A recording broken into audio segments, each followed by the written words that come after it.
வணக்கம். எல்லாரும் எப்படி இருக்கிறீங்க? Hello everyone. How are you? bonjour, comment ça va? So இன்றைக்கி நம்ம சில வினைச்சொற்களையும் வேர்ப்ஸ் அதோட ஒரு உச்சரிப்புகளையும் பார்க்கலாம். ஸோ இப்போ வந்து நான் ஏதோ ஒரு பலமாக பலுவை தூக்குகின்றேன்னு வச்சுக்கோங்க. அதை நான் தூக்கினேன், இதை நான் தூக்கினேன்.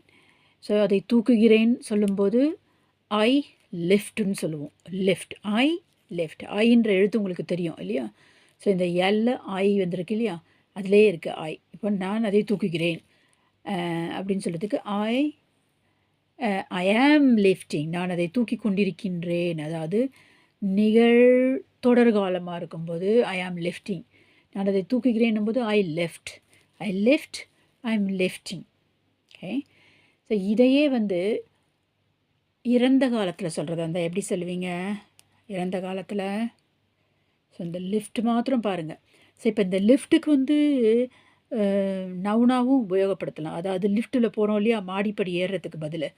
ஸோ வெறும் லிஃப்ட், ஐ ஆம் யூஸிங் த லிஃப்ட். நான் லிஃப்ட்டை யூஸ் பண்ணுறேன், லிஃப்ட்டை உபயோகப்படுத்துகிறேன்னா ஐ ஆம் யூஸிங் த லிஃப்ட்னு சொன்னோம்.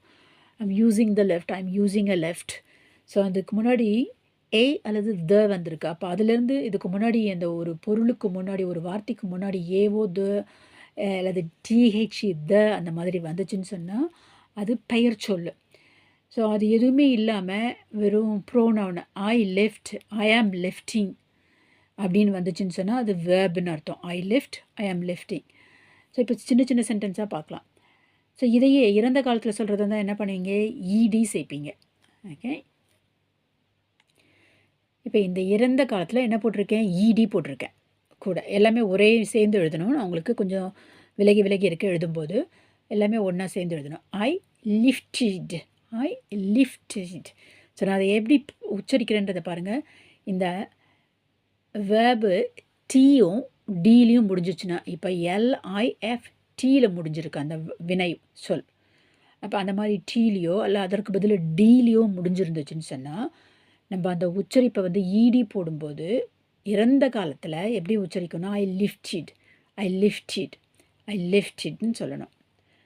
ஸோ இப்போது நீங்கள் இதை மாதிரி வேறு ஏதான வார்த்தைகள் கமெண்ட் பாக்ஸில் எழுதுங்க. ப்ரெசன்ட் டென்ஸ்லையானு எழுதுங்க, நிகழ்காலத்துலையானு எழுதுங்க,